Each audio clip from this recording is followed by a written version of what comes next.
What's up, movie fans? Guys, so the newest MCU Disney Plus show, Moon Knight, I'm finally gonna review it. I've been waiting to talk about this for a while because I needed to wait until all of the episodes were out, and then when all of the episodes were out, Doctor Strange 2 came out, so I needed to review that real quick. So yeah, I've just been waiting to review Moon Knight for a while, and I'm finally gonna get to talk about it. By the way, this video is going to contain spoilers for Moon Knight. I don't normally make spoiler-free reviews for TV shows. This show was crazy, very crazy. As always, we're going to get into everything I liked about it, then everything that I didn't like that much, and then we're gonna give my final score, starting with everything that I liked about Moon Knight. This is a show that's very similar to WandaVision in the way where it really left me wanting more every week when a new episode would come out, just because of how weird and mysterious it is. For most of the first couple episodes of this show, you have no idea what exactly is going on, at least if you haven't read the comics like me. Every episode I was always like, oh, but I don't want it to end. This is really interesting. I found it to be, really well done, the way it was structured, and how, for most of it, I really didn't know what was going on, and I was just immediately invested in the show because of that. One thing about Phase 4 of the MCU is that they've been taking a lot of risks with it, and a lot of the things that they've released have been really weird, and sometimes that pays off, sometimes it doesn't, but this is a time where I definitely do think it paid off. Now, I do think that the show got a little less interesting with everything that they would reveal, because then every time they revealed something, I was like, okay, well now I kind of know what's going on there. So I didn't have as much desire to watch it. Around episode 3, I still thought that episode was good, but I didn't think it was as interesting as the first two. But then the show did something especially brilliant in episode 4 with the big twist that happens halfway through that. Was a great job of drawing you back in, because it essentially shows you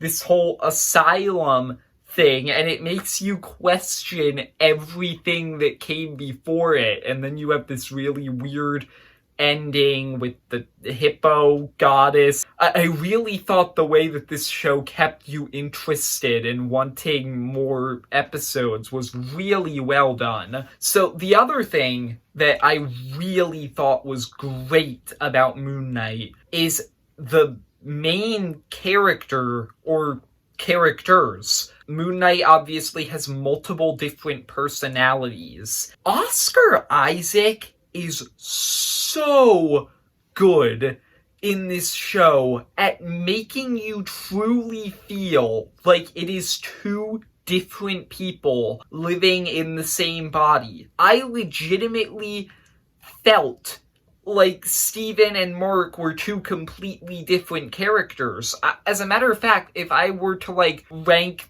MCU heroes again, I would probably rank Mark and Steven separately on that list, because they just feel so different. And as a result, they managed to create this relationship between the two of them that's really explored in depth in episode 5, as well as other parts of the previous episodes. And I thought that their interactions and their backstories and all of that was some of the best stuff in this show. I got extremely invested in both of their characters. Their backstory was so tragic and interesting, and the way that they managed to come together because of it in episode 5 and the season finale. Like, I just thought that all of that was fantastic. Moon Knight, both Mark and Steven are now officially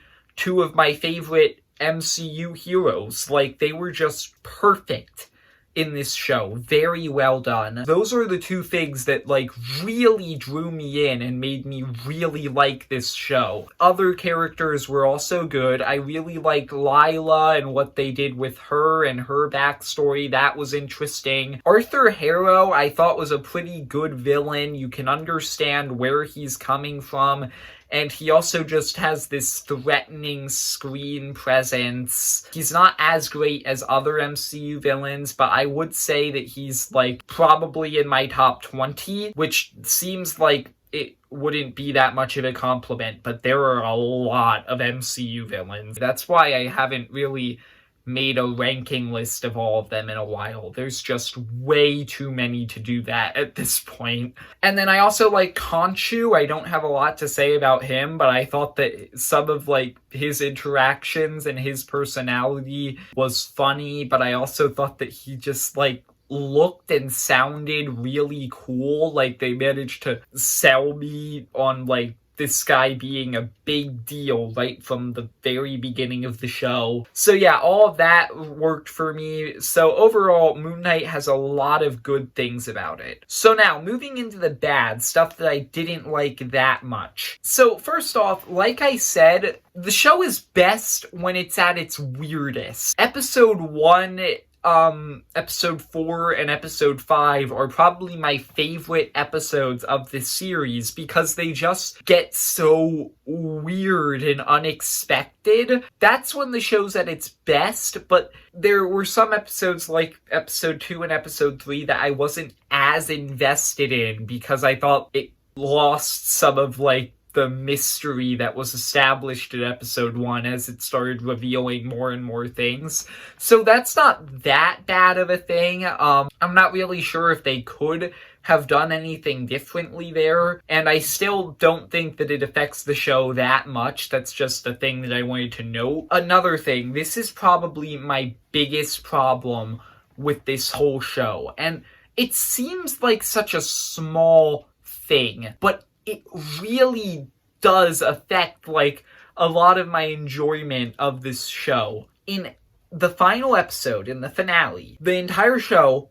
they're building up to this point where Mark and Steven finally, like, team up and come together and start fighting side by side, kind of. And it's this epic moment that the show's been building up as, like, the solution to this whole conflict. But they're not the ones who defeat Arthur Harrow. That's Jake Lockley off screen. So as a result, I feel like the build-up to Mark and Steven, like, fighting side by side kind of lost some of its payoff because they're not the ones who defeat the main villain. That's Jake, and he does it off screen. So I thought that that was kind of frustrating. They could still have, like, scenes where he blacks out during the fight and suddenly there's a bunch of, like, dead soldiers everywhere. But I think that the defeat of Arthur Harrow should have actually been Mark and Steven who did that. And I just thought that it was dumb. And my other problem, this one's not as big. I thought that the ending of the finale was also kind of weird. Like, the way the show ended, it kind of felt a bit rushed, and I wish they would have had more of an epilogue after Harrow was defeated and everything, apart from the post-credit scene. So yeah, that's a minor nitpick, but overall, Moon Knight is a very, very good show. I really liked this show, and I hate the fact that it isn't getting a second season, because I want to see a second season, but I also feel like they set it up. If the intention was never to make a second season, why would you tease Jake Lockley at the end of this? Like, I know Moon Knight's obviously going to show up in other things, like It's the MCU. But I want to see more adventures starring him. Please make a second season. I really want there to be a second season of this show. This is one of my favorite MCU Disney Plus shows so far. I really liked it. You'll see how high it ranks in my very next video, which is going to be a ranking of all of the MCU Phase 4 so far. But overall, this was a really good show. I really liked it. So I hope you enjoyed this video. If you did, leave a like and subscribe. Comment if you've watched all of Moon Knight. What did you think of it? And do you want there to be a second season? Because I definitely do. See ya, movie fans.